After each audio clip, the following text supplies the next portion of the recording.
अपने अपने कुल देवी देवता का स्मरण प्रत्येक मनुष्य को करना चाहिए।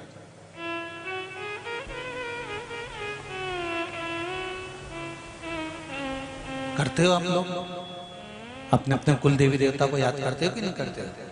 करते हो। और शिव पुराण कहती है कि मान लो, स्कंद पुराण कहती है, शिव पुराण कहती है कि अगर कुल देवी देवता का नाम तुम्हें नहीं मालूम, स्थान नहीं मालूम, या तुम उनको नहीं जानते कि वो कहाँ हैं, हमारा कुल देव कौन है, हमारी कुल देवी कौन है, तो घबराना नहीं है। फिर शंकर और पार्वती को अपना कुल देवी देवता मान लेना चाहिए। शिव और पार्वती जब कुछ भी नहीं था,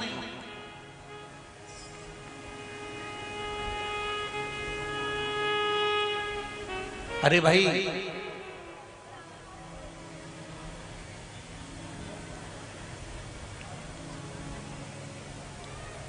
त्रेता आया तब मेरे राम जी आए।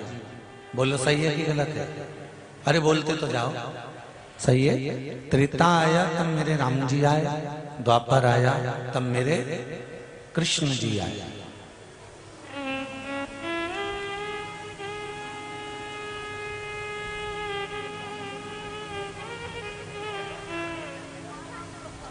पर कई लोगों ने कहा, गुरुजी आप हमेशा सनातन धर्म की बात करते हो, सनातनियों की बात करते हो। सनातन धर्म राम जी से चालू नहीं हुआ है। सनातन धर्म भगवान कृष्ण से चालू नहीं हुआ है। सनातन धर्म तो सतयुग से भी आगे से प्रारंभ हुआ है, जो आज तक चल रहा है।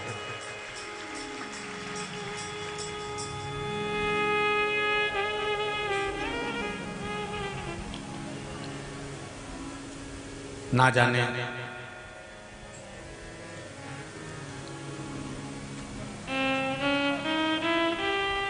त्रेता आया मेरे राम जी आ गए, द्वापर आया मेरे कृष्ण भगवान आ गए। पर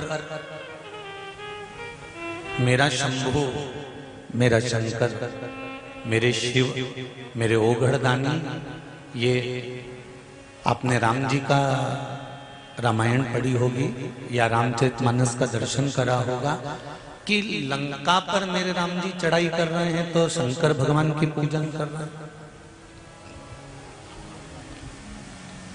भगवान कृष्ण के यहाँ जब संतान नहीं हुई तो वो भगवान शंकर की पूजन कर रहे हैं। मतलब त्रेता से भी पहले मेरा शिव है। अब सत्ययुग आ गया। सत्ययुग में माता पार्वती जी शंकर जी की आराधना कर रही है, मतलब शिव इससे भी पहले है।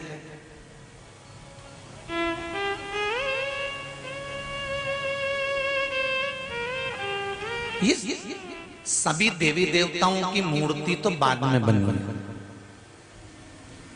सबसे पहले तो जो ब्रह्मा और भगवान विष्णु ने जो घर्षण कर कर और घिस कर अग्नि का जो शिवलिंग प्रकट करा था, एक प्रतिबिंब प्रकट करा था, मृत्यु लोक में सारी मूर्तियां देवताओं की बाद में बनी। सबसे पहले अगर इस पृथ्वी पर कोई मूर्ति होती थी तो वो केवल शिवलिंग होता था, इसके सिवा कुछ नहीं,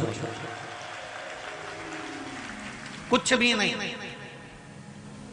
आज भी भारत की भूमि को जहां से तुम खोदोगे, पृथ्वी को जहां जहां से खोदना चाहो खोदना चालू कर दो, उसके नीचे शिवलिंग जरूर मिलेगा, ये निश्चित है, क्योंकि कुछ था ही नहीं शंकर के सिवा।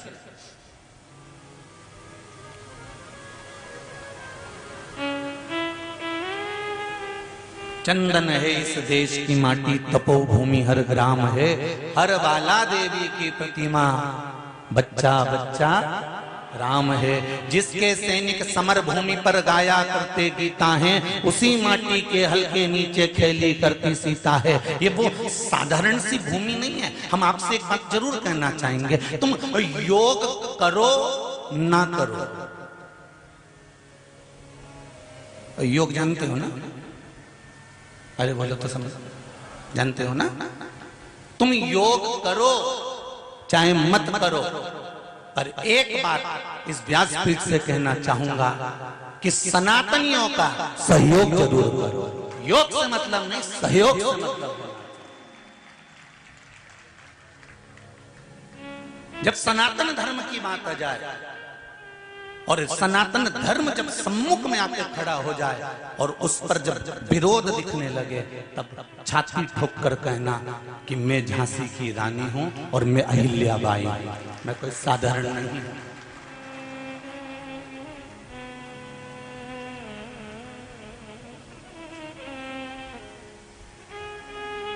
और मेरी माताओं से निवेदन है, तुम्हारा छोरा छोरी इधर उधर जाए नहीं तो पहले पूछ लो कहां गया था।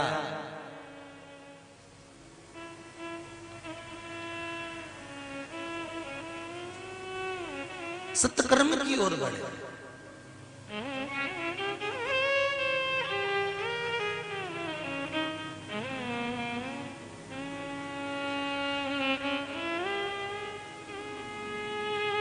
जब हम अच्छा करना चाहते हैं तब कुछ ना कुछ अड़चन जरूर आती है। बुरा कर्म करने जाओगे कोई अड़चन नहीं आएगी, तुम झूठ बोले जाओ बोले जाओ बोले जाओ, कोई नहीं मना करेगा तुमको। तुम बेईमानी करे जाओ, कोई मना नहीं करेगा। तुम कहीं जाकर वेश्यावृत्ति कर रहे हो, जुआ खेल रहे हो, मांसाहार कर रहे हो, मदिरा पान कर रहे हो, गलत काम कर रहे हो, किसी के साथ धोखा कर रहे हो, किसी के साथ छल कर रहे हो, कोई तुम्हें नहीं समझाएगा कि मत कर। पर जब तुम अच्छा काम करने लगो, शंकर जी के मंदिर जाने लगो, शिव जी का त्रिपुंड माथे पे लगाने लगो, चंदन लगाने लगो, भस्मी लगाने लगो, या तुम गले में रुद्राक्ष की माला पहनने लगो, या हाथ में तुम रुद्राक्ष धारण करने लगो, या तुम्हारा मन पड़े तो तुम बेलपत्री उठाकर उसको खाने लगो, तो तुम्हारे जितने दोस्त मिलेंगे, जितनी सहेलियां मिलेंगी ना, ये तुमको टॉर्चर करती रहेंगी। लो ये भी आ गई सीवर वाली महाराज की बात बताना। ये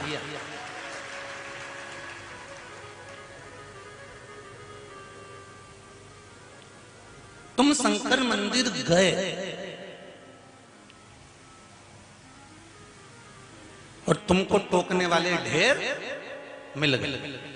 तुमने गले में रुद्राक्ष की माला पहनी और तुम्हें टोकने वाले मिल गए। तुमने हाथ में रुद्राक्ष पहना और तुम्हें टोकने वाले मिल गए। तुमने त्रिपुंड लगाया और तुम्हें टोकने वाले मिल गए। मैं तो ये नवयुवक भाइयों से कहना चाहूंगा कि अगर तुम्हारा लकी समय नहीं चल रहा हो और तुम्हें गुड लकी बनना है, तो मस्तक पर सोमवार की सोमवार त्रिपुंड चंदन का लगाना प्रारंभ कर दो, एकदम लकी बन जाओ, यह पक्का।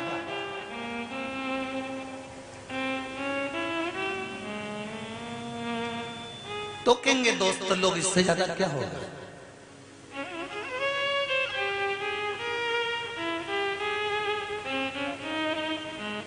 पहले हंसी उड़ती है जो धर्म की ओर बढ़ता है, सत्कर्म की ओर बढ़ता है, अच्छे कर्म की ओर जो बढ़ता है, पहले उसकी हंसी उड़ती है, फिर उसका विरोध होता है। अरे क्यों जा रहा है, क्यों चक्कर में पड़े हो, वो सीहोर वाला तो पगला है, उसमें तो अक्कल नहीं है, वो तो हर कुछ बता देता है कि समी पत्ता चढ़ाओ ने, बेल पत्ता चढ़ाओ ने, ये पत्ता चढ़ाओ ने, पानी चढ़ाओ ने, धतूरा चढ़ाओ, और दुनिया पागल हुए जा रही है। अगर पागल हुए जा रही है तो आज एक किसी का व्हाट्सएप पर मैसेज था रायसेन से। आपके रिश्तेदार रहते हैं रायसेन में, किसी के किस किस के रहते हैं, जरा हाथ उठाओ। रायसेन में कोई परिचित रहता हो तुम्हारा, अगर रहता हो तो पूछ लेना।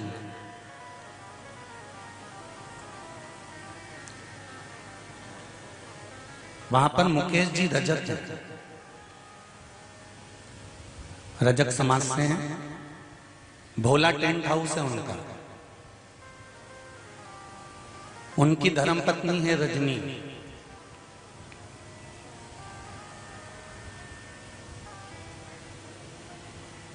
जो जज की परीक्षा 50 बार दे चुकी थी, पर पास नहीं हुई, हार गए। पत्नी ने कहा मैंने यूट्यूब पे सुना है कि शिव महापुराण की कथा पूरी सुन लो और जो कामना कर कर सुनो वो कामना शंकर जी पूरी करते हैं। रायसेन में गुरु जी आ रहे हैं, एक बार प्रैक्टिकल करने में क्या जाता है। और वो रजनी रजक ने अपने पति से कहा कि मैं 7 दिन रायसेन के दशहरा मैदान में शिव महापुराण की कथा सुनूंगी। मैंने सुना है यूट्यूब पे कि पंडाल में बैठकर या टीवी के सामने या मोबाइल पर भी अगर दिल लगाकर 3 घंटे कथा सुन ली जाए शिव महापुराण की तो मनोकामना 3 महीने में पूरी हो जाती है। तो हम भी तो प्रैक्टिकल करें। जज की परीक्षा दे रही थी, उसने 7 दिन शिव महापुराण की कथा पंडाल में रायसेन के दशहरा मैदान में श्रवण करी। अभी दशहरा मैदान की कथा को ज्यादा समय नहीं हुआ है। उसमें पशुपति व्रत का व्याख्यान वर्णन करा, तो उसने नियम ले लिया कि मुझे पशुपति व्रत करना है। और उस बेटी ने व्हाट्सएप पर लिखकर भेजा है, फोटो भी डाला है कि गुरुजी मेरा 4था व्रत पूर्ण हुआ और मैं जज की परीक्षा में पास हो गई हूं। मैं सिविल जज बन गई हूं, मेरी सिविल जज की परीक्षा में मैं उत्तीर्ण हो गई। ये शिव कृपा।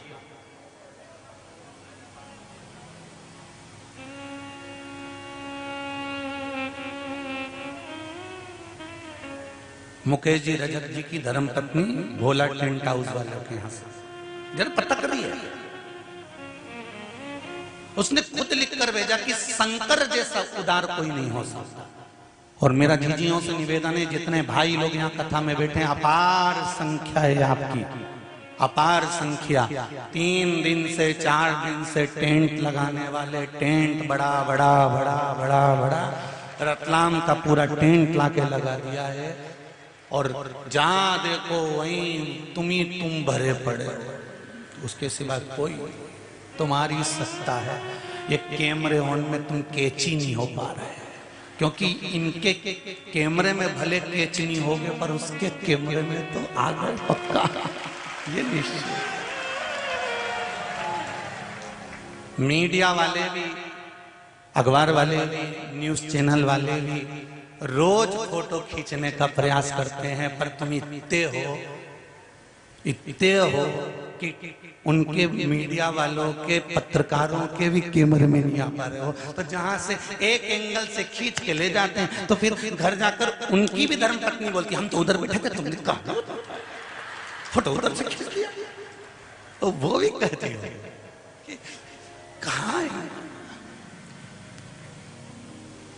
पर धन्यवाद दूंगा रतलाम की पूरी मीडिया को, पत्रकारों को, सोशल मीडिया को, जो अखबारों के माध्यम से इस कथा को संपूर्ण रतलाम शहर के आसपास के क्षेत्रों तक पहुंचा रहे हैं। बहुत कितना झेलें, कितना कैच करें।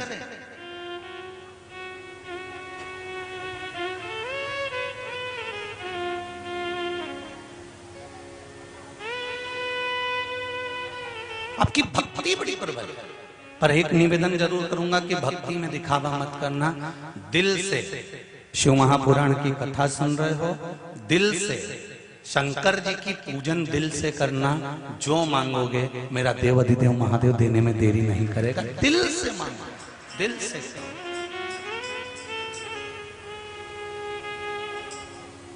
पर तुम्हारी भक्ति के चक्कर में टेंशन हमको हो जाता है।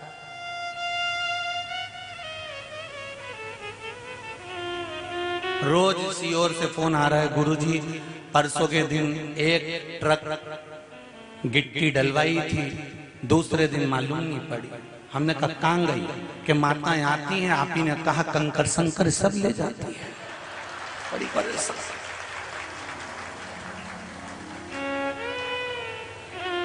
अरे तुम्हारा पाँव पड़ू जी, तुम्हारा हाथ जोड़ू। जितना लोग कथा सुन रहा है सब ध्यान से सुनो। ये 4थी ट्रक है जो गिट्टी पूरी गायब हो गई। मैं तुम्हारे पाँव पर अब मंदिर बनाऊं कि तुम्हारा पूरा उठा उठा के और क्या ये तुम्हारा छोरा कहाँ है, हमारी छोरी कहाँ है, हमारा, और सब ले जा सब।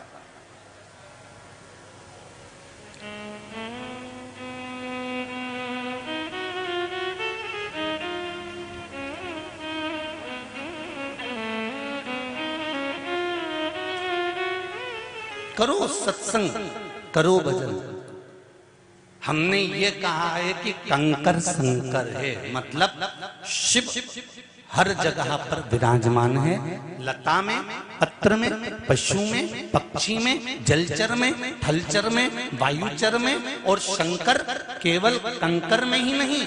जब आपका जन्म हुआ था आप भी एक पिंड थे, शिवलिंग की तरह एक पिंड की तरह थे, और पिंड होने के बाद जब आपका जन्म हुआ तो शिव रूपी श्वास आपके शरीर को दी गई, और शिव रूपी श्वास जब आपके शरीर को दी गई, जब आदमी जब तक चल रहा है तब तक ये शरीर है।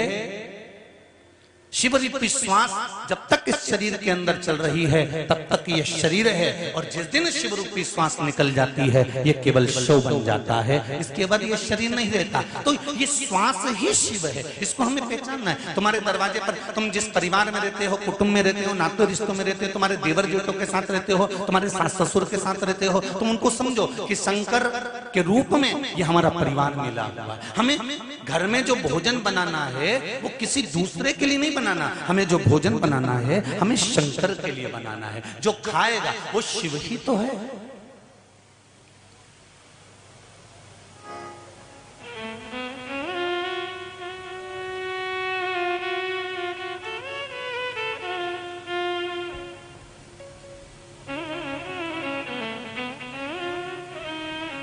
जो पशु को पूजते हैं, पक्षियों को पूजते हैं, नदियों को पूजते हैं, देवताओं को पूजते हैं, कंकर को पूजते हैं, वृक्षों को पूजते हैं, आकाश को पूजते हैं, पाताल को पूजते हैं, तारों को पूजते हैं, और सूर्य चंद्र को पूजते हैं। यही तो सनातन धर्म की पहचान है।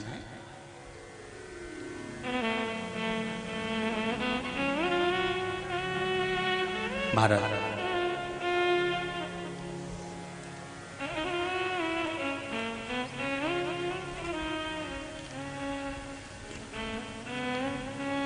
बस हमारी भक्ति में दिखावा नहीं होना चाहिए, और भक्ति का बल श्रेष्ठ होना चाहिए। भक्ति का बल श्रेष्ठ कैसे होगा?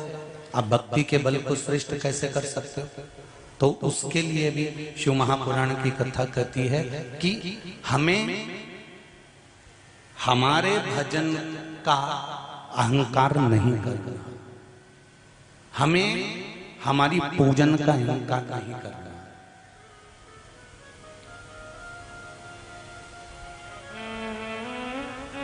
भक्ति का बल बढ़ जाएगा अपने आप। हम जब पूजन करते करते, भजन करते करते, स्मरण करते करते, दान करते करते, सत्कर्म करते करते, जब हम अपना खुद का बखान करने लगते हैं कि मैं जो पूजन करता हूं मेरे बराबर कोई नहीं कर सकता, मैं जो स्मरण करती हूं मेरे बराबर कोई नहीं कर सकता, तो फिर कहीं ना कहीं हमारा भक्ति का जो बल है वो घट जाता है।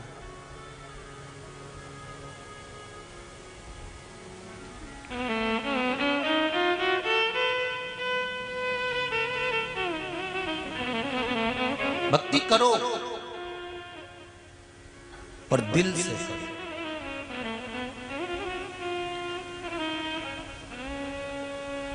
आप भी करो। कल कथा कह रही थी चांगुना की कि अपने बेटे को भजन का बल दिया, एक फल शिवजी को दिया, वही फल उसने खाया तो वो फल का बाल बांका नहीं हो पाया। बाद में बेटा दौड़ कर आया और उसने भी भोजन करा, फिर वो थाली में मांस नहीं रहा था, 56 भोग बन गए थे।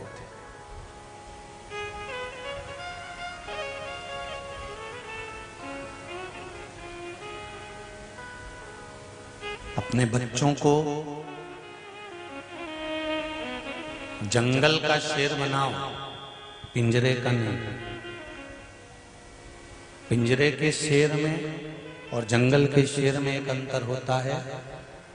जब गवर्नमेंट ने, सरकार ने, भारत की सरकार ने जब जादूगरों के पास में, सर्कस वालों के पास में खबर करी, सुनो, कोई भी सर्कस वाला अपने सर्कस में जानवर नहीं रखेगा, शेर नहीं रखेगा। तो सर्कस वालों ने पूछा कि इन शेरों का क्या करें जो हैं हमारे पास में? तो कहा इनको जंगल में छोड़वा।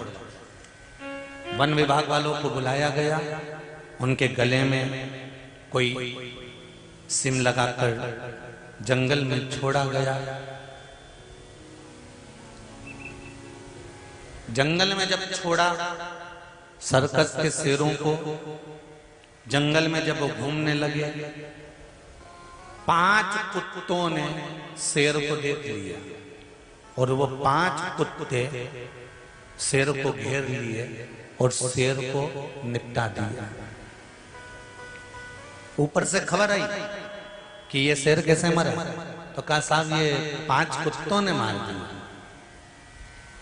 तो कुत्ते बड़े विचित्र थे कि शेर विचित्र था। कुत्तों ने शेर को मार दिया? हाँ, कैसे मार दिया? तो कहा साहब जो जंगल का शेर होता है नहीं सर, वो शेर दमदार होता है। जो पिंजरे में रहकर बड़ा होता है ना, उसका शिकार तो कुत्ते कभी भी कर जाते हैं, कभी भी। मैं सीधी सीधी तो नहीं कह सकता, पर समझ जाना रे तुम सब लोग। इस व्यासपीठ की मर्यादा रखकर शब्द कहूंगा, पर उसमें आपको समझना होगा। पिंजरे के शेर को कुत्तों ने मार दिया, अपने बच्चों को पिंजरे का शेर मत बनाना कि दबा दबा कर रखा जाए। मत जा, मत जा, दिख नहीं रहा कितनी गलत स्थिति चल रही है, कहां जा रहा है? और दबा, और दबा दे, और दबा दे, और डुकरिया तू निपटी और 5 कुत्ते इसको निपटा जाएंगे। इसलिए सनातन धर्म कह रहा है शेर बनो, और वो भी जंगल के।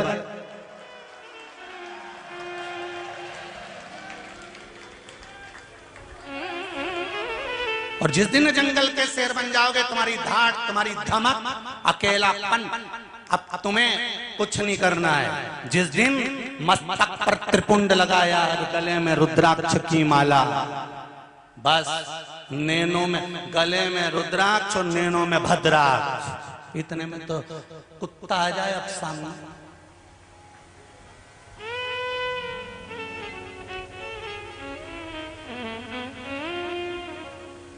आ जाए धारण। कितना सुंदर कहा है। अर्जुन को रात्रि को स्वप्न दिखा, और अर्जुन ने सपने में क्या देखा कि एक गाय ने बछड़े को जन्म दिया, और बछड़े को जन्म देकर गाय उस बछड़े को चाट रही है। चाटते गई, चाटते गई, चाटते गई, चाटते गई, चाटते गई, गाय बछड़े को चाट चाट कर उसकी पूरी खाल चाट गई। उसके शरीर पर केवल मांस रह गया, और मांस रहा, और बछड़ा चिल्लाता रहा, चिंगाड़ता रहा, और बछड़ा रंभाता रहा, और गाय बछड़े को चाटे जा रही है, चाटे जा रही है, चाटे जा रही है, और बछड़े की खाल निकल गई है। अर्जुन के नेत्र खुल गए। नेत्र खुले तो अर्जुन भगवान कृष्ण के पास दौड़ कर गया, और भगवान कृष्ण से जाकर कहा, कन्हैया मैंने एक स्वप्न देखा है। कन्हैया ने पूछा कौन सा स्वप्न है? अर्जुन कहते हैं एक गाय ने बछड़े को जन्म दिया था, और उस बछड़े को चाट रही है, प्रेम कर रही है, चाट रही है, प्रेम कर रही है। चाटते चाटते उसने पूरा शरीर चाट लिया, और उसकी खाल भी चाट गई। मांस मांस बचा है, और वो बछड़ा मरने की कतार पर आ गया है।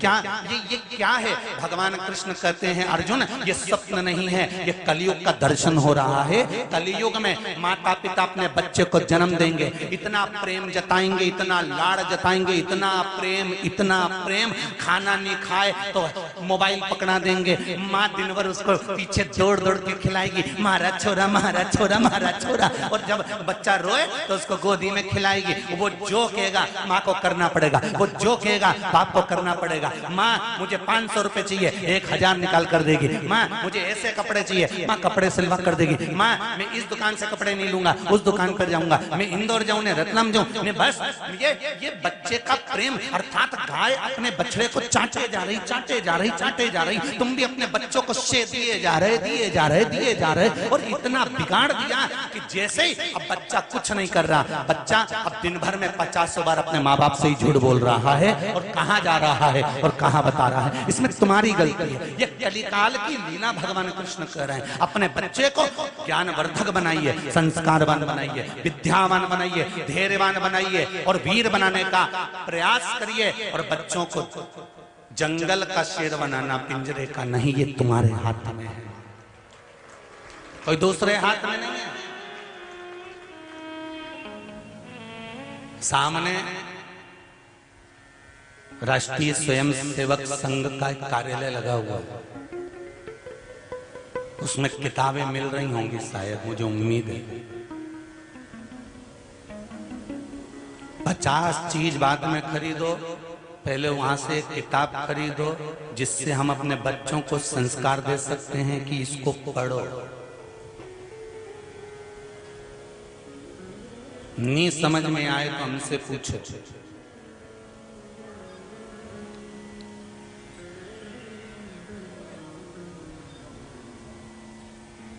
अपने एसी का कमरा नहीं छूटता, हैंडसेट नहीं छूटता।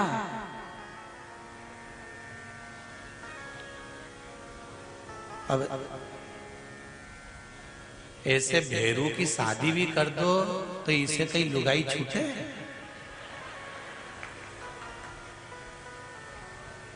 ससुराल भी जाए नहीं वो, मायका तो ये तुरंत तू अभी कई करेगी जाके, तू कई तो बस जाऊं, हमारे यहाँ भी कार्यक्रम है तो मैं 1-2 दिन रह के आ जाऊंगी।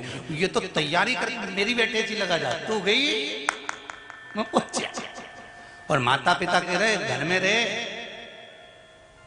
जिन दिन से शादी हुई उस दिन से हमसे अच्छे से ही नहीं बात कर रही है। ये आदत किसने डाली है? आपने अपने उसको संस्कार नहीं दे पाया। बहुत जरूरी है। बच्चों को कार मत दिलाओ, संस्कार दिलाओ। कार दिलाओगे तो बच्चे बेच कर खा जाएंगे, संस्कार दिलाओगे तो कारों की लाइन लगा देंगे तुम्हारे पुत्र, तुम्हारी पुत्री। ये पीछे नहीं हटने वाले। केवल तुम्हारा विश्वास, तुम्हारी भक्ति, तुम्हारी श्रद्धा। घर के बच्चों से कहो 1 लोटा पानी लेकर शंकर जी के मंदिर जाया कर। मम्मी मैं नहीं जाऊंगा, मेरे को शर्म आ रही है, मैं नहीं जाऊंगा। तो तू सोच के बैठ जा, रोटी भी नहीं मिलेगी। मैं दोस्त क्या खा लूंगा, कितना दिन तेरा दोस्त खिलाए, मैं भी तो देखूं। और चली जा चूड़ा बांध के दोस्त के घर। काका है रे तू, इधर आ। यही संस्कार दे मेरे छोरा को कि मंदिर मत जा। कहा तेरी माँ बुला इधर, और छाती पर चढ़ जा कि कौन है। और उसकी माँ से तेरे छोरे को भी कह शंकर मंदिर जा, हमारा छोरा को लेके। अगर मंदिर जाएगा तो घर में रोटी खाएगा, और नहीं जाए तो जाऊं ना। थोड़ा सा मोह का त्याग करो और बच्चों को संस्कारवान बनाने के लिए, सनातनी बनाने के लिए आगे बढ़ो। नहीं तो आने वाली पीढ़ी रोने वाली है।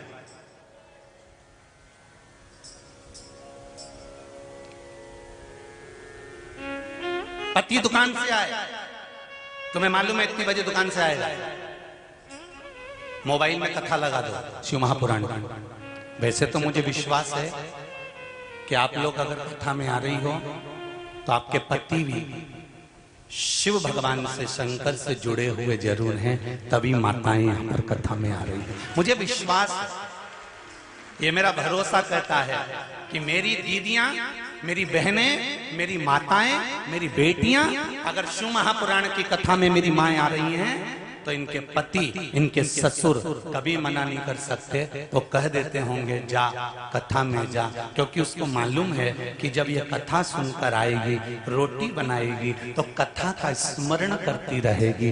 भोजन जो बनेगा उस भोजन में कथा का रस आ जाएगा, जो खाएगा उसके भीतर शिव पुराण पहुंच जाएगी और उसका भी उद्धार हो जाएगा। तो मना नहीं कर सकते। मैं नहीं मान सकता कि कोई मना करे। मना तो केवल तुम्हारे बेस्ट फ्रेंड, और ये जो किटी वाली होती है ना, स्माइल प्लीज, बस बस ये कभी कभी मना कर सकती है। अरे मोबाइल बंद करना, दिख नहीं रहा सब किटी में बैठी हैं।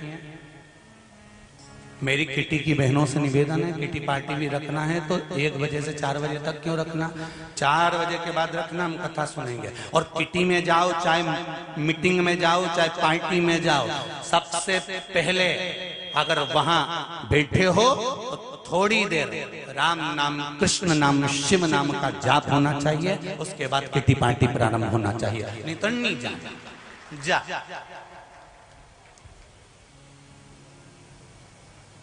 अरे थोड़ा बदलो तो अपने आप को। कथा सुन के जाने के बाद घर के लोग भी तुमको देख कर कहें अम्मा थोड़ी बदली बदली दिख रही है, तो समझो तो बदला हुआ, नहीं तो जैसी थी धापो की भाई वैसी की वैसी, तो कहीं मतलब नहीं। थोड़ा सा बदला जिंदगी का, थोड़ा बदला।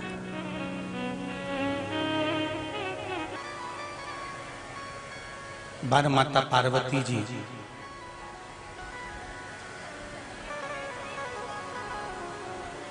तप साधना में बैठी हुई,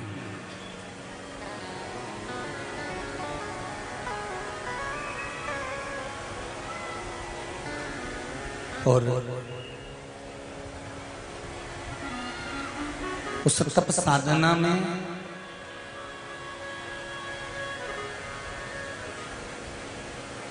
विघ्न डालने के लिए तारकासुर आया।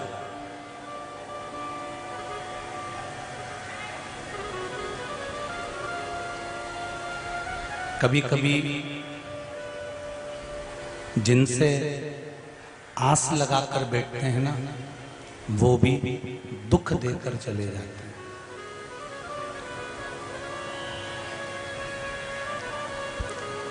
कभी कभी जिन पर विश्वास कर कर बैठते हैं वो भी दुख देकर चले जाते हैं।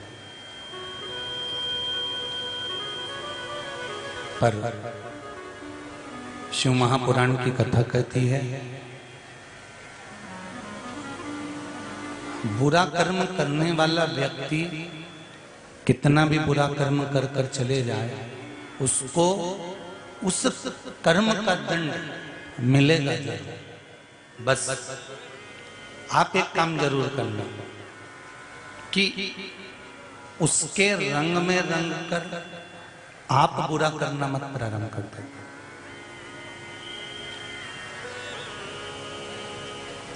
एक संत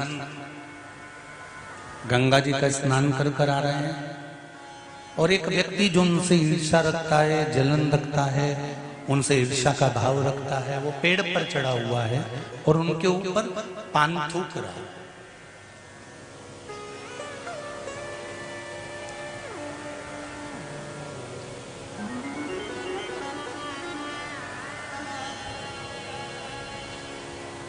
संत वापिस चले गए, फिर स्नान कर कर आ गए, इसने फिर थूका।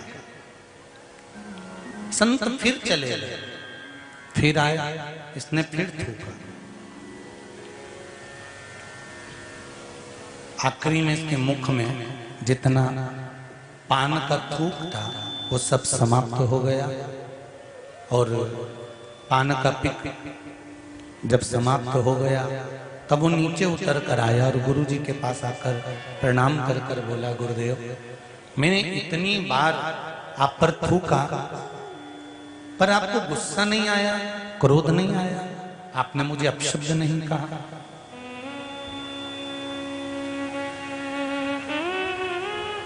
गुरु जी बोले,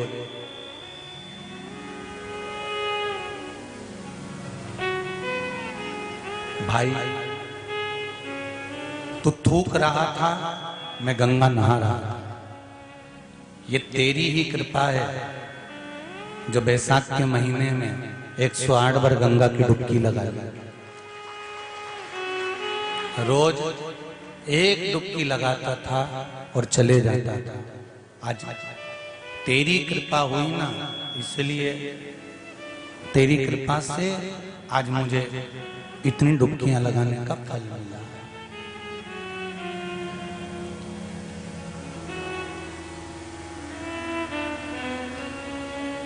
सामने वाला गलत करे, करने दो। आप शब्द बोले, बोलने दो। गालियां दे, देन दो। आड़ा टेढ़ा काम करे, करने दो, पर हमें नहीं करना। ये पार्वती माता का चरित्र कर रहा है। माता पार्वती तब साधना में लगी रही, उन्हें कोई मतलब नहीं कि तारकासुर कर क्या रहा है।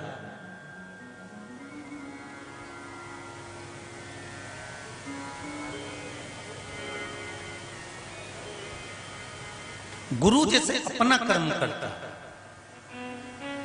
माता पिता अपना कर्म करते हैं,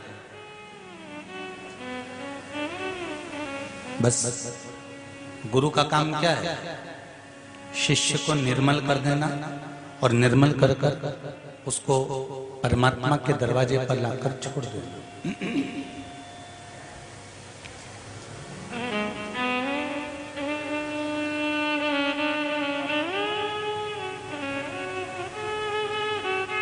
धोबी को देखा है तुम लोगों ने?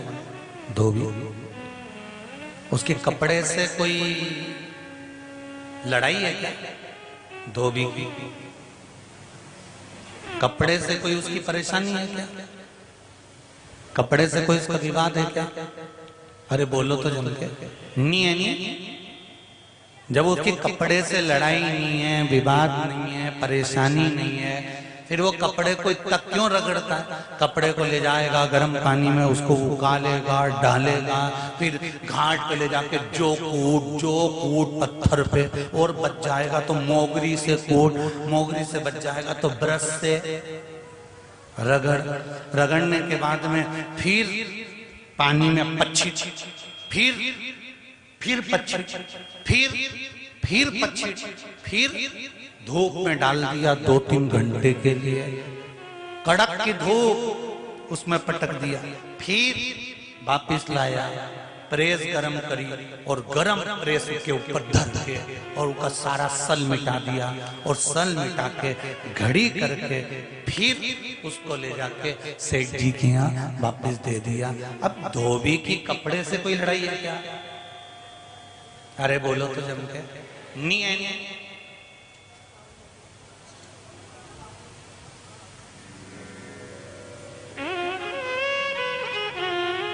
हमारी और तुम्हारी कोई लड़ाई है क्या? अरे बोलो तो जम के। नहीं होए तो बता दो जीजी हो, हमने तुम्हारा कहीं बिगाड़ा हो, समिति वालों, जजमान, और बिगाड़ा भी हो तो तुम हमारा क्या बिगाड़ लो?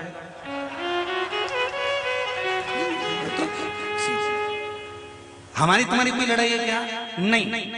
धोबी की कपड़े से कोई लड़ाई है क्या? नहीं।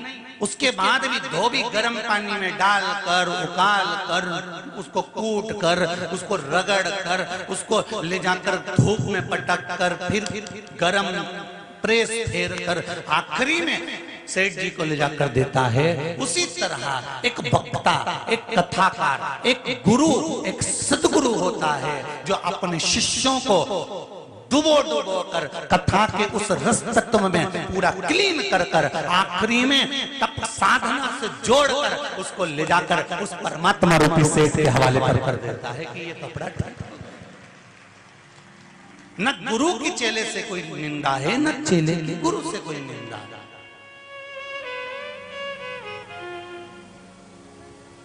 हमारी और तुम्हारी कोई विवादितता नहीं, बस गुरु रगड़ेगा, घिसेगा और खूब घिसेगा, खूब रगड़ेगा, खूब साफ करेगा, साफ करने के बाद उसको ले जाकर फिर परमात्मा के पास ले जाकर छोड़ देगा। हाँ हो।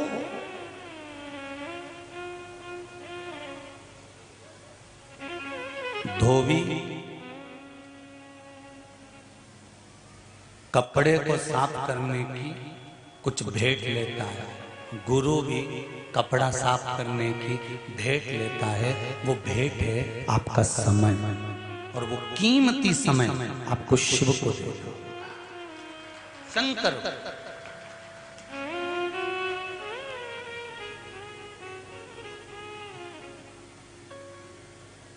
कीमती समय है।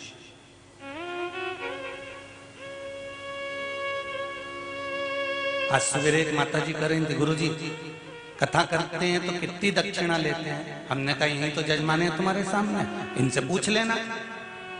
50 लाख दिए कि 20 लाख दिए कि 10 लाख दिए कि 40 लाख दिए कि 25 लाख दिए कि 30 लाख दिए कि 1 करोड़ दिए, कितने दिए? जजमान से पूछना तो बताएगा। और रायसेन कथा कर आए उन जजमान से पूछ लेना, हाले कोसा करके आए उनसे पूछ लो, हरिद्वार करके आए उनसे पूछ लो, दूसरे यहाँ बैठे सूरत वाले 4 कथा करवा चुके इनसे पूछ लो कि सियोर वाला महाराज कितना लेता है।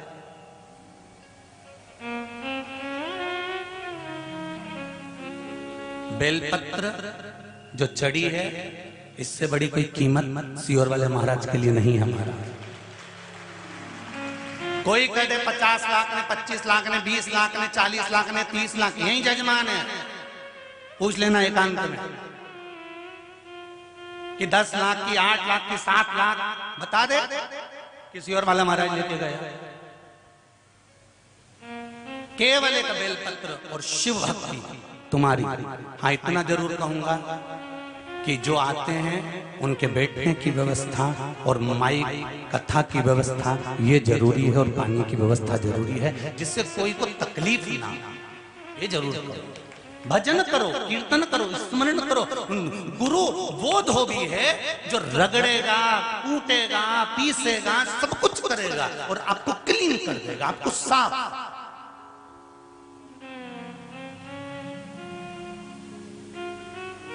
और एकदम निर्मल कर आपको ले जाकर परमात्मा के सामने छोड़ देगा, भगवान के सम्मुख में ले जाकर वो छोड़ेगा। क्योंकि जैसे कपड़े को धोने के बाद, धोबी क्लीन करने के बाद में सेठ जी को देता है, गुरु भी आपके जीवन को निर्मल कर कर परमात्मा को दे देता है कि अब ये तुम्हारा हो गया, अब ये भटकने वाला नहीं है, अब ये तुम्हारा हो चुका है।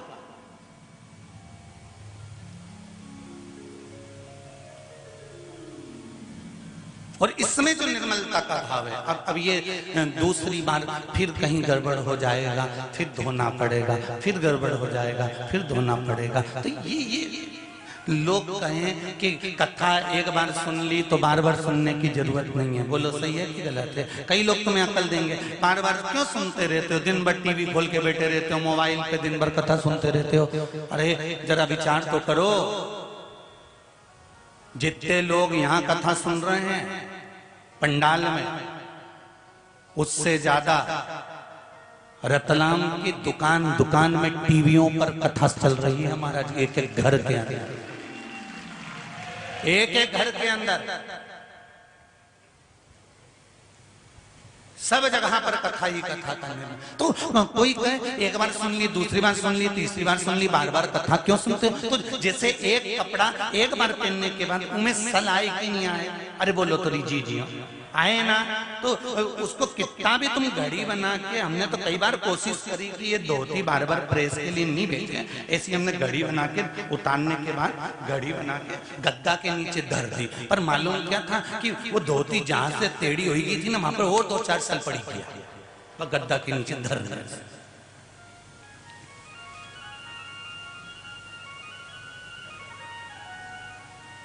जितनी बार कपड़े पहनोगे उतनी बार सल होंगे, जितनी बार संसार सागर में भटकोगे उतने जिंदगी में सल होते चले जाते हैं। और वो सल कोई गुरु, धोबी, शिष्य, कपड़ा, साबुन, सिरजनहार, सत्संग शिला पर धोइए निकसे रंग अपार। बस गुरु किसी धोबी के समान होगा जो धोकर साफ कर देगा एकदम क्लीन।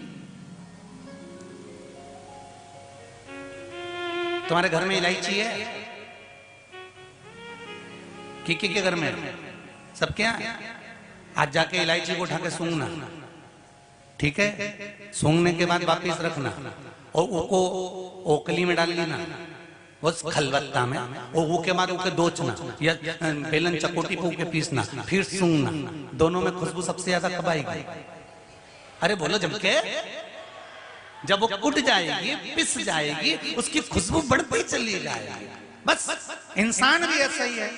संसार की ओखली में उसका जन्म हुआ है, परिवार के मूसल से वो कूटा जा रहा है। समाज के लोग, परिवार के लोग, कुटुंब के लोग उसको कूटते हैं और दुनिया के लोग कहते हैं हम बड़े दुखी हो गए, दुखी हो गए। दुखी नहीं हुए हो, इलायची को जितना पीसा जाता है वो उतनी खुशबू देती है। संसार में आने के बाद जितना दुख झेलोगे उतनी जीवन की प्रसन्नता होगी। आपकी खुशबू आप खुद बढ़ा सकते हो। आपकी खुशबू कब बढ़ेगी?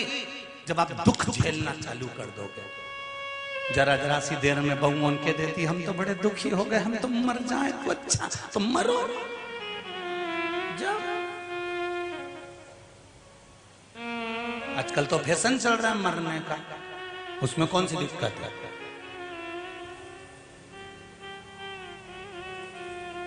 पर ये कुआं में डूब के मर जाना, तालाब में डूब के मर जाना, रेल के नीचे मर जाना, कहीं से कूद के मर जाना, ने कुछ खा के मर जाना, ये तो ओल्ड फैशन है। न्यू फैशन लाओ मरने का।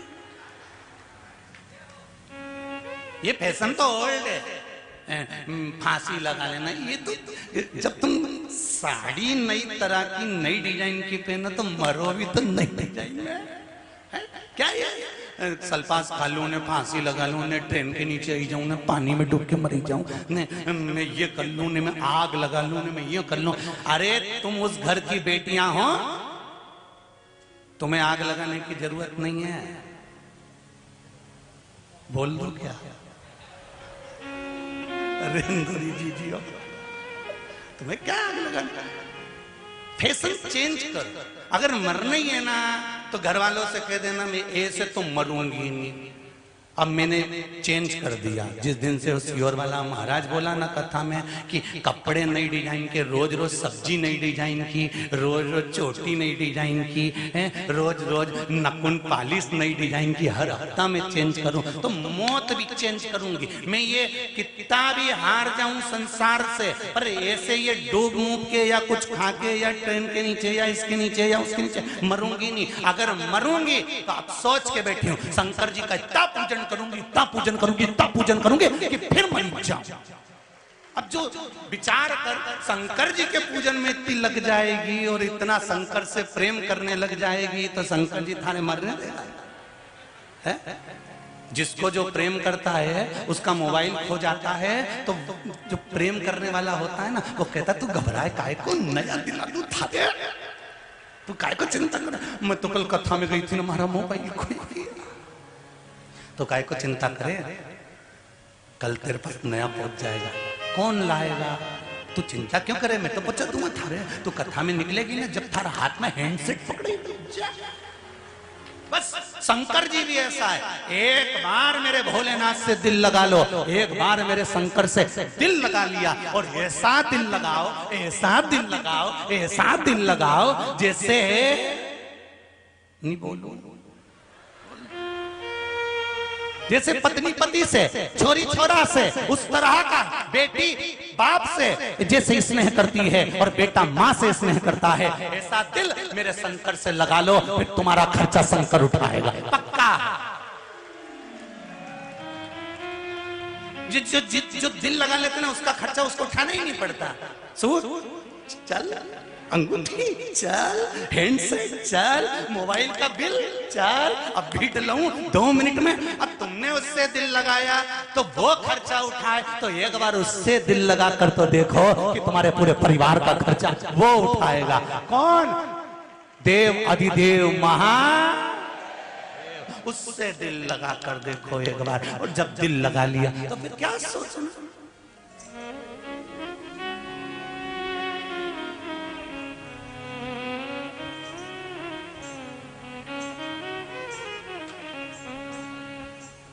कई महाराजों को बड़ा शौक होता है कि कोई नेता लोग आए तो उनसे मिले, कोई पदाधिकारी आए तो उनसे मिले, कोई मिलने आए तो उनसे मिले। तो एक तुम्हारे से मिलने से होता क्या? एक साल मिलता है, एक माला मिलती है और 500 का लिफाफा।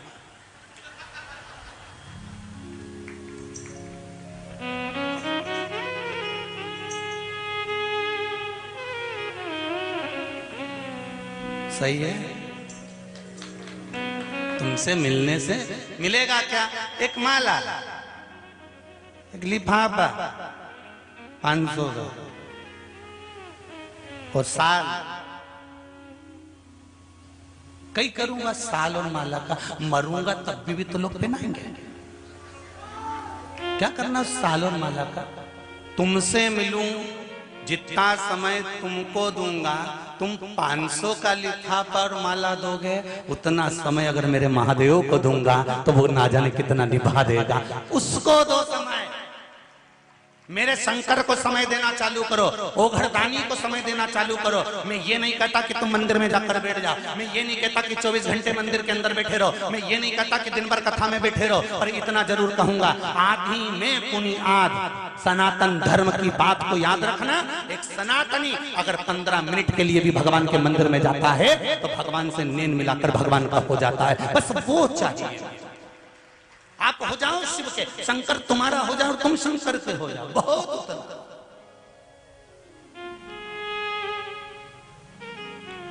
कूटेंगे पीसेंगे तब खुशबू आएगी इलायची। संसार के लोग जब आप शब्द कहेंगे, ताने देंगे, गाली देंगे, आड़ा टेढ़ा बोलेंगे, तब तुम्हारी खुशबू बढ़ेगी। ऐसे ही बढ़ जाएगी क्या? बहू को जब आप शब्द कहे जाते हैं ना, तब बहू निखरती है। और बहू को चाहिए कि मौन रहे, बोलना नहीं।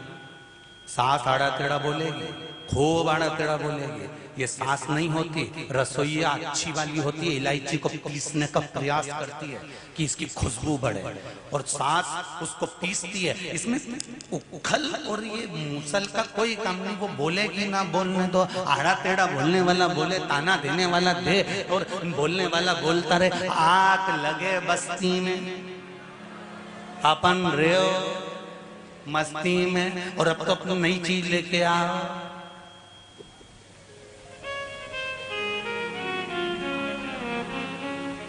अब क्यों हंसे हो रहे हो? क्यों रो?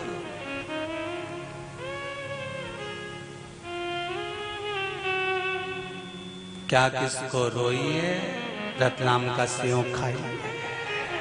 कहाँ जाना अपने बोले से, तो वहां जाओ, वहां जाओ, वहां जाओ। कोई ये बोल रहा है, कोई वो बोल रहा है, कोई वो बोले। तुम्हें जितना जितना लोग आड़ा टेढ़ा बोले नहीं, तुमसे कहे कि मंदिर मत जाओ, क्यों मंदिर जाती है, क्या रखा है मंदिर में, उतनी जोरदार खजूर वाली चोटी बना बुनू कर फिर जा।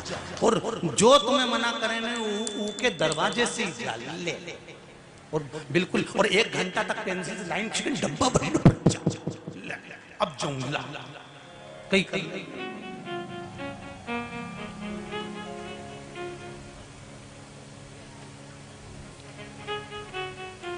अरे भाई,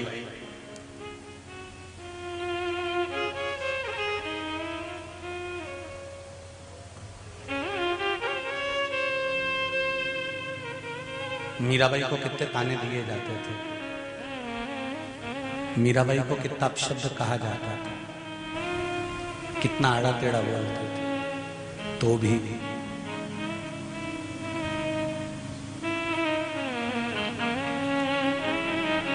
उसकी चित्त, उसकी वृत्ति, मन सांवरिया में लगा रहता था। फिर वही बात आ गई, प्रेम करोगे तो जहर भी अमृत कर देगा, इतना बल मेरे शिव में है। जहर भी,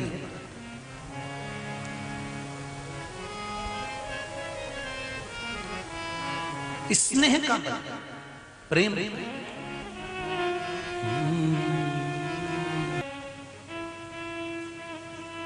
बैसाख के महीने में तो आपको अगर शरीर में कहीं पथरी भी आ गई है ना, कहीं नेत्रों में अगर ज्योति कमजोर पड़ रही है, जाले पड़ने लगे, चश्मा बढ़ने लगा, रात को आंखों में जलन होने लगी, रात को नींद नहीं आ रही है, तो बैसाख के महीने में जो दुर्वा होती है, इस दुर्वा को तोड़ लाओ। जहां पर अशोक सुंदरी का स्थान होता है, जहां पर भराव शार्पना दीजिए। अशोक सुंदरी का जो स्थान होता है, उस अशोक सुंदरी के स्थान पर उस दुर्वा को रख दो और कुंदकेश्वर महादेव का नाम लो। कौन से महादेव का नाम लेना है? कुंदकेश्वर। उस दुर्वा को उठा कर लिया। बैसाख के महीने में कोई भी तिथि, कोई भी दिन, कोई भी वार आप बैसाख के महीने में कर सकते। उस दुर्वा को लेकर आओ, लगभग 20-25 दुर्वा लेना, उसको लेकर आइए। सुबह सुबह कुंद कैश्वर महादेव का नाम लेकर उसको खाना प्रारंभ कर दीजिए।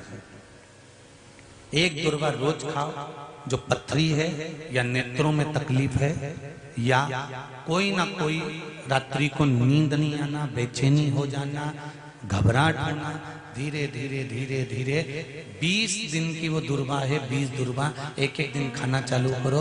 4 या 5 दिन लगेंगे, अपने आप आपको कोई गोली खाने की जरूरत नहीं पड़ेगी, नींद अपने आप आना प्रारंभ हो जाएगी और बेचैनी। अशोक सुंदरी वाली जगह पर दुर्वा समर्पित कर कर कुंदकेश्वर महादेव का नाम लेकर, कौन से महादेव? कुंदकेश्वर महादेव का नाम लेकर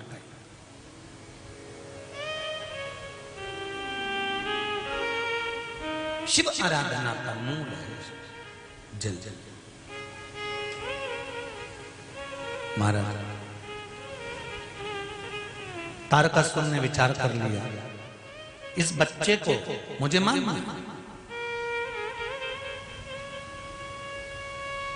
दाई का रूप रख लिया तारकासुर ने, बच्चे का जन्म हुआ, उसे ले जाकर फेंक दिया।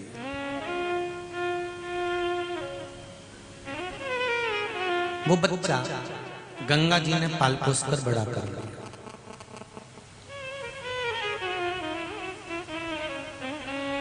गंगा जी ने उस बच्चे को पाल पोस कर बड़ा करा। एक दिन माता पार्वती को मालूम पड़ा कि जो मेरा पुत्र है, शिव की जो संतान है, शंकर भगवान का जो पुत्र है, वो गंगा जी के पास है। गंगा जी के पास जाकर निवेदन करा, हे गंगा मैया मेरे पुत्र को दे दीजिए। गंगा जी ने जब पुत्र दिया तो उसके 6 मुख थे, षडानंद कार्तिक। पार्वती मैया ने लिया और लेकर उस पुत्र को माता पार्वती ने जो ज्ञान उपदेश प्रदान करा है, जो बल माता पार्वती ने दिया है, वो बल एक ही दिया कि तुझे तारकासुर का संहार करना है।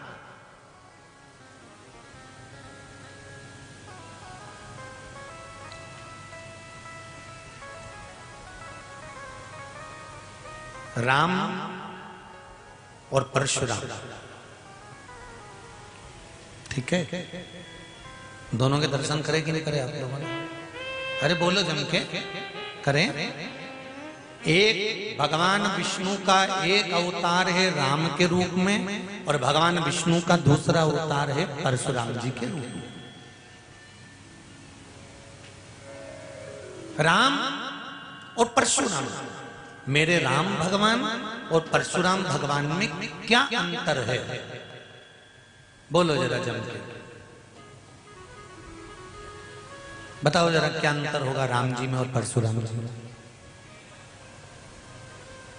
राम जी और परशुराम जी में सबसे बड़ा अंतर एक ही है कि राम जी महाराज पूरी जिंदगी भर प्रूफ पे प्रूफ करते रहे, और परशुराम जी प्रूफ करने की जगह फरसा उठा के निपटाते गए।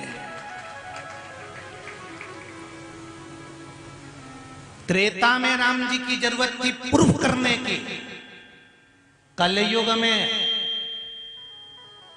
राम जी जैसे प्रूफ करने की जरूरत नहीं है, केवल फरसा उठाना है और आगे बढ़ते जाना है, अपने आप प्रूफ हो जाएगा। राम और परशुराम जी में एक अंतर सबसे बड़ा है, राम जी महाराज ने सीता जी को लेकर आए, फिर प्रूफ करा, अग्नि परीक्षा हुई, प्रूफ करा, हर जगह पर मेरे राघव जी को, मेरे राम जी महाराज को, मेरे भगवान राम को प्रूफ करना पड़ा। और कली काल में हमें राम जैसे प्रूफ करने की जरूरत ना पड़े।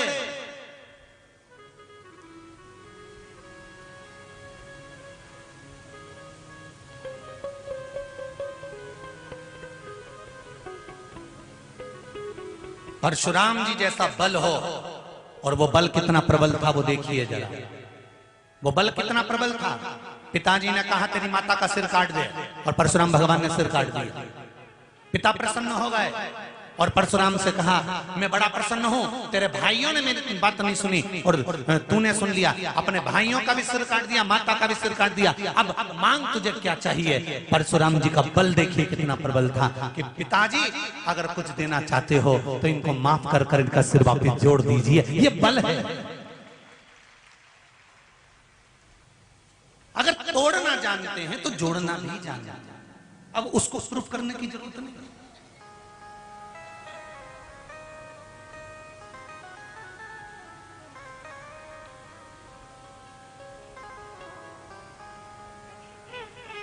यहां केवल एक भक्ति का बल प्रबल कर लो।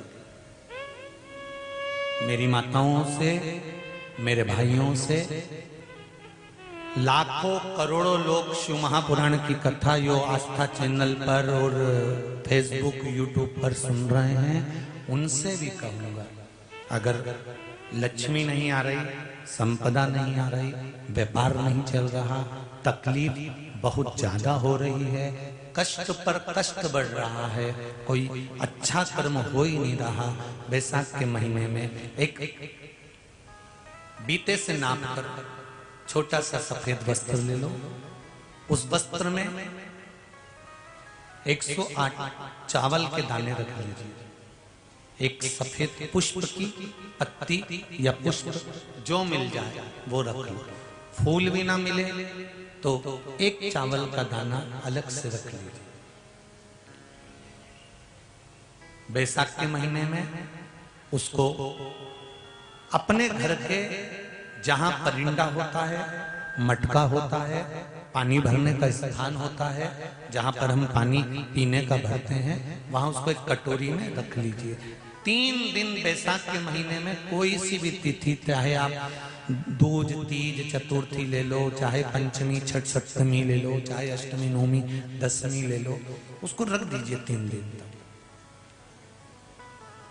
चौथे दिन घी का दिया लेकर, वो पोटली लेकर, कुछ भेंट लेकर, जो आपकी मर्जी पड़े दान के भाव से, घी का दिया शिव जी के मंदिर में लगा दीजिए और जो पोटली और जो भेंट है वो किसी भी ब्राह्मण जन को, गुरुजन को, किसी को भी प्रदान कर दीजिए उसको।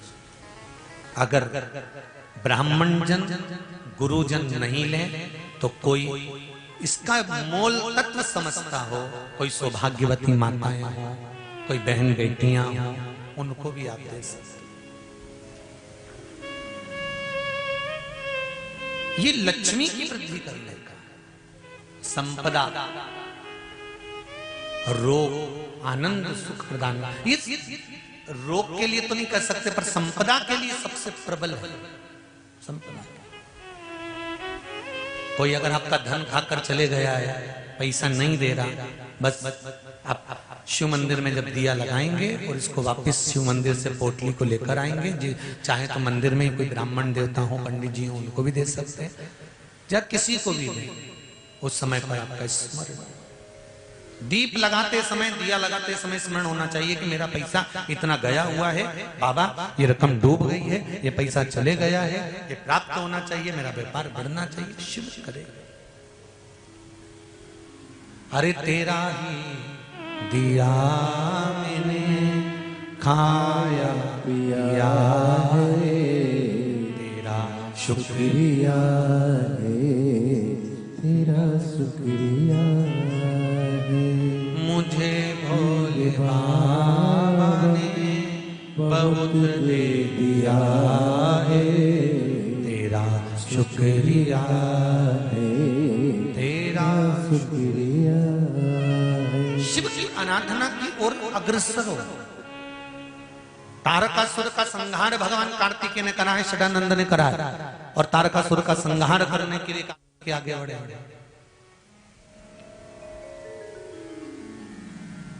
पर माता पार्वती जी ने एक शब्द कहा है कार्तिकेय को कि इस तारकासुर के हृदय में शिव बसे हुए हैं।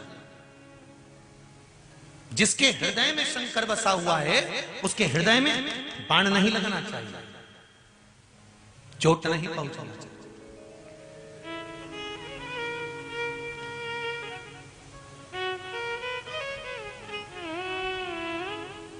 तारकासुर का संहार हुआ, पर हृदय में शंकर बसे थे, इसलिए षडानंद कार्तिकेय जी ने कोई बाण हृदय में नहीं मारा।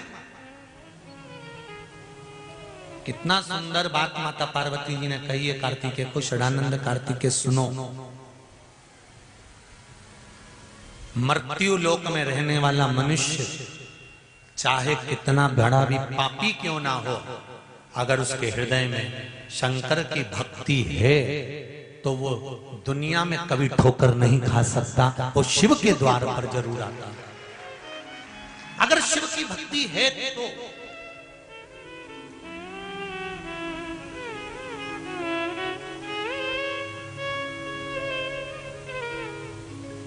शंकर की भक्ति कभी खाली नहीं जाती। शंकर पर चढ़ाया गया एक लोटा जल, शंकर पर चढ़ाया गया एक चावल का दाना, शंकर भगवान पर समर्पित कर गई एक बेलपत्र, शंकर भगवान को दिया गया एक दाना अन्न का भी अगर तुमने शिव को समर्पित करा है तो वो खाली नहीं जा सकता।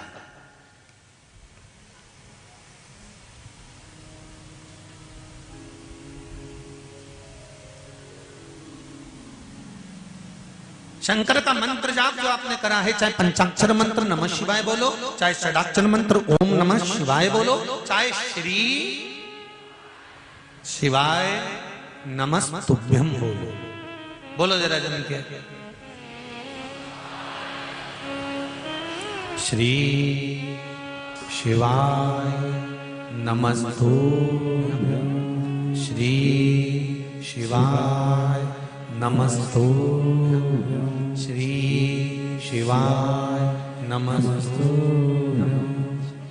करो मंत्र का जाप।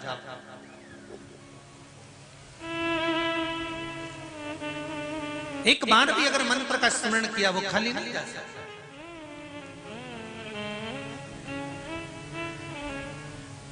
जिससे एक माता का सरल स्वभाव होता है अपने पुत्रों के प्रति, एकदम सरल स्वभाव।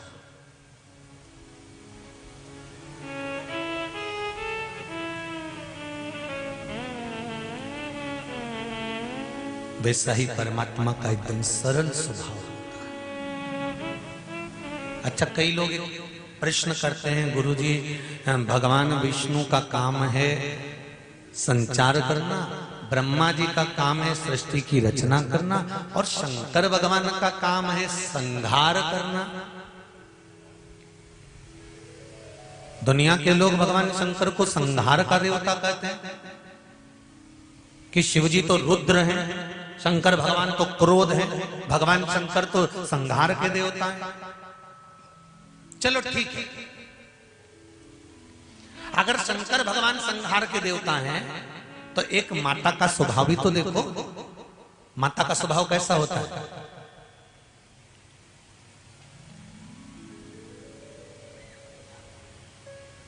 500 रुपए बेटा मांगता है, मां कितने देती है? 100 रुपए। कितने देती है? 100। बेटा एक रोटी मांगता है, मां कितनी देती है? जम के बोलो जरा। 2।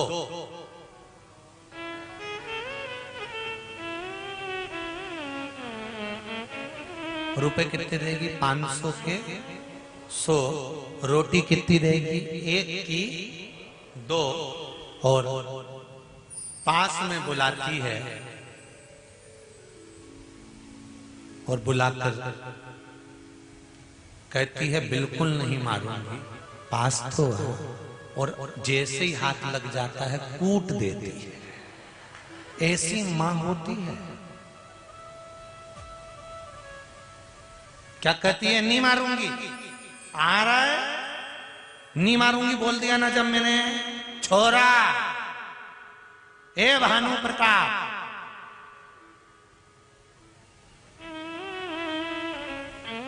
नहीं मारूंगी बोल दिया ना मैंने, नहीं मारूंगी, नहीं मारूंगी, तू आएगा।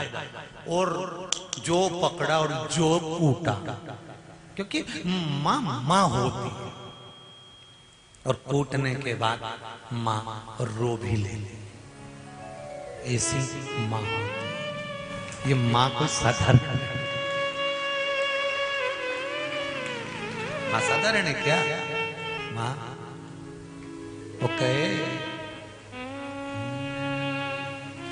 माई के दूधवन जैसन कौ मिठाई ना मिली,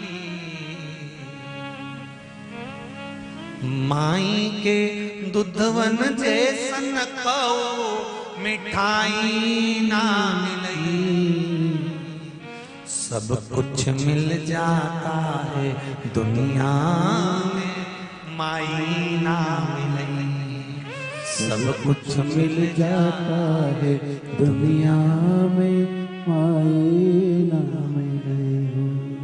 खुद गीले में सोती है तुझे सूखे सुलाती, खुद गीले में सोती है सूखे में तुझे सुलाती, खुद भूखी रह जाती है तुझे निवला खिलाती, खुद भूखी रह जाती है तुझे खिलाती। माई के आशीष जैसन कौ आशीष ना मिलई, सब कुछ मिल जाता है दुनिया में माई ना मिलई, सब कुछ मिल जाता है दुनिया में माई ना मिला। एक बेटी से पूछा जाए कि उसका माँ का जीवन क्या है, एक बेटे से पूछा जाए माता का जीवन क्या है। और ध्यान देना महाराज,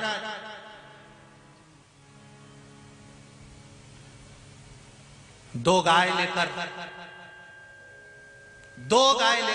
अकबर के राज्य में एक ब्राह्मण देवता पहुंच गया और अकबर अपने आप को बहुत बड़ा विद्वान समझता था। अकबर अपने आप को बहुत बड़ा विद्वान, अपने आप को बड़ा विद्वान समझता था कि मेरे बराबर कोई होशियार नहीं होगा, मेरे बराबर कोई विद्वान नहीं होगा, मेरे बराबर कोई विद्वत्ता नहीं धारण करता होगा। ये सोच होती है व्यक्ति की कि मैं इतना विद्वान हूं।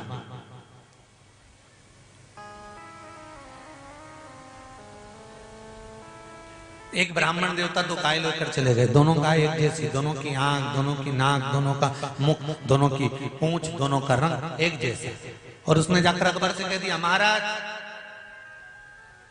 ये मेरे पास दो गाय हैं, इसमें एक गाय माँ है, एक गाय बेटी है, आप बताओ कौन सी माँ है कौन सी बेटी है, जल्दी बताओ। अकबर ने देखा, घूमा फिरा कि दोनों तो एक जैसी लग रही है, कौन सी माँ कौन सी बेटी किसको मालूम। अकबर से नहीं हुआ कोई काम, बीरबल को बुलाया। बीरबल ये दो माँ हैं, दो गाय आई, इसमें कौन सी माता है और कौन सी बेटी है, जरा देखो, जरा बताओ। बीरबल ने कहा मैं कुछ करता हूं। और बीरबल अंदर गया और दो तगाड़ी में गुड़ लेकर आया और दो तगाड़ी गुड़ बीरबल ने दोनों गायों के सामने रख दिए। गाय खाने लगी, गाय जैसे गुड़ खाने लगी तो एक गाय जल्दी जल्दी गुड़ खा गई और गुड़ खाने के बाद उसने तगाड़ी को पूरा चाट लिया, फिर तगाड़ी को छोड़कर वो दूसरी तगाड़ी में मुंह मारने लगी। जब दूसरी तगाड़ी में मुंह मारने लगी तो दूसरी गाय थी, उसने धक्का दिया पर ये नहीं हटी, फिर इसने धक्का दिया, ये फिर नहीं हटी, तो जो गाय पहले से खा रही थी वो हट गई और जो गाय वहां खाकर आई थी वो खाना चालू कर दी। इतने में बीरबल ने कहा, महाराज ये जो पास में खड़ी है ना, अपनी तगाड़ी छोड़कर ये माँ है और जो खा रही है ये बेटी है, क्योंकि केवल एक माँ ऐसी होती है जो गाली देने के बाद भी अपने बच्चों को दुआ ही देती है, वो माँ होती है, उसके बराबर कोई नहीं।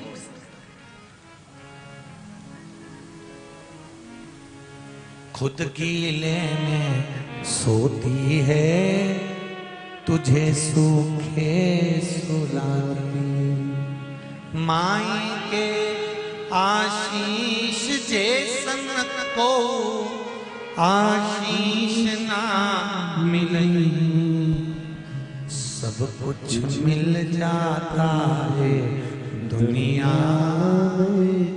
माई न मिले हो। बहुत कठिन है।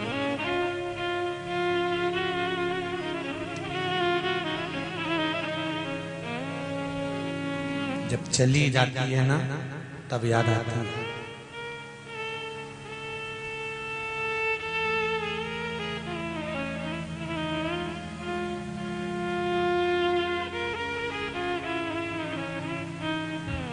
बेटी चली गई मायके, बेटी कब तक आती है?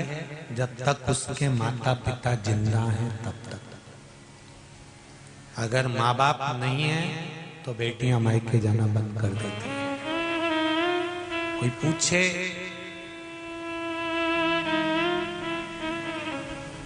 बेटी माता और पिता की प्रीत है।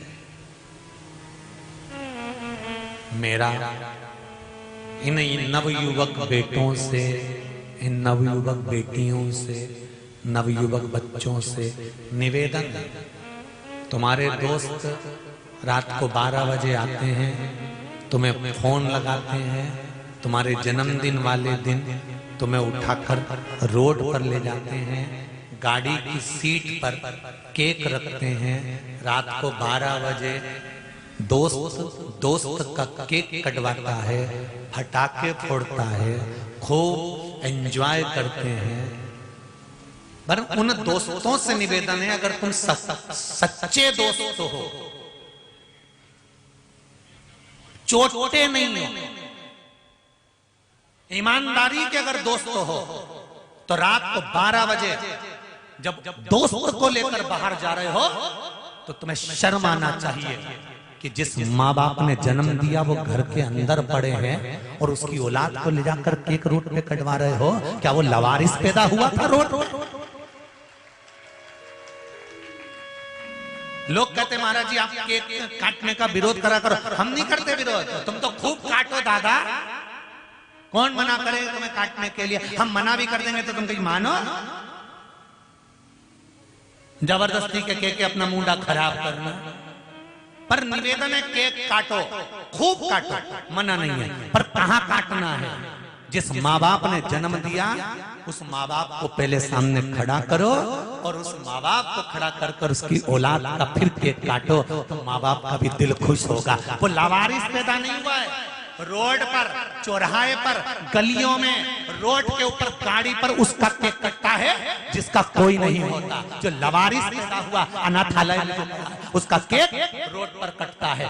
जिसके माँ बाप जिंदा हैं उसका केक कभी रोड पर नहीं कट सकता।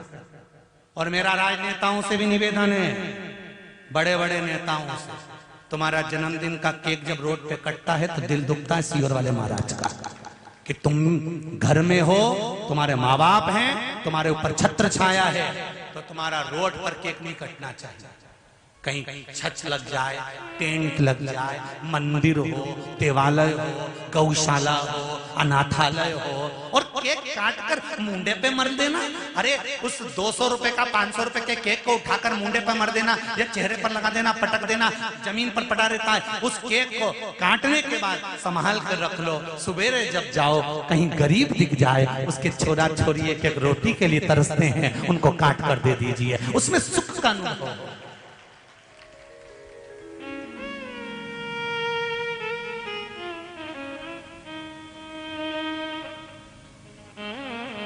अभी अभी कजन कहाँ गए थे कथा करने,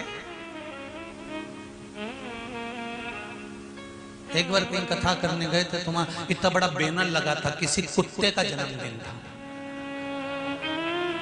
सफेद कलर का कुत्ता था, उसको टोपी लगी हुई थी और नीचे से उनके घर के फोटो लगे हुए थे और उसका जन्मदिन इतनी बजे मनाएंगे। क्या नाम था उसका? कुत्ता था। अब अपन तो कुत्ता ही कह लो, नाम से क्या मतलब है?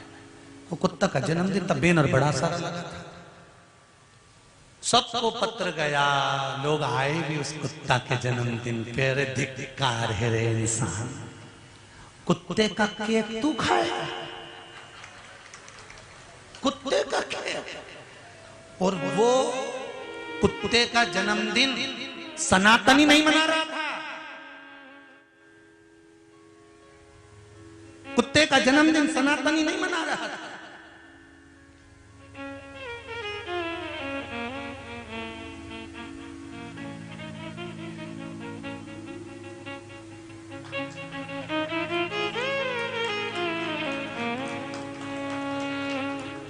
कुत्ता सनातनी नहीं पालता, सनातनी जन्मदिन नहीं मना रहा था, दूसरा मना रहा था। बस जन्मदिन और उसमें पौज भी गए ढेर सारे लोग। कुत्ता का केक, कुत्ता का केक।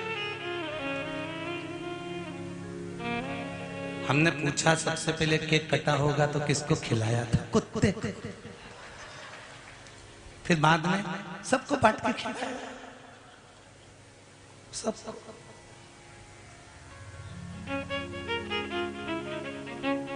धन्य है रे से कुत्ता।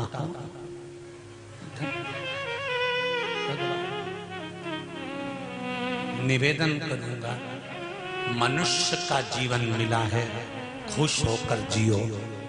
बड़ा दुख होता है जब मॉर्निंग वॉक में राम राम के नाम के समय पर भगवान की गोमुखी माला तुम्हारे हाथ में होना चाहिए और तुम कुत्ते की डोरी पकड़ के इतना बड़ा चड्डा पहन के होशियार बन के जब घूमते हो ना तो शर्म आती है तुम्हें देखकर।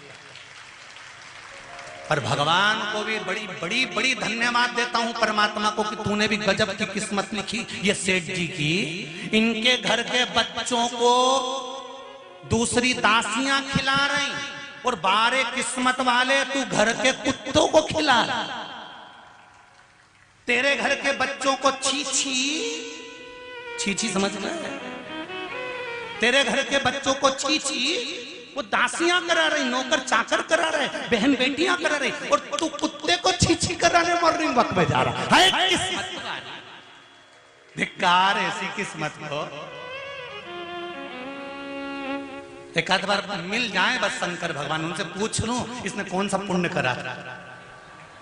शंकर भगवान से पूछो करा क्या था और अपने आप को होशियार इतना बड़ा बरमुंडा पहन लिया, चड्डा टी शर्ट, कुत्ता घुमाते फिर मॉर्निंग वॉक में। अरे शान सत्ता चली गई रे। सवेरे सवेरे उठो, हाथ में गौमुखी माला रखो और राम नाम श्याम नाम गाया करो, प्रभु के दरवाजे पे जाया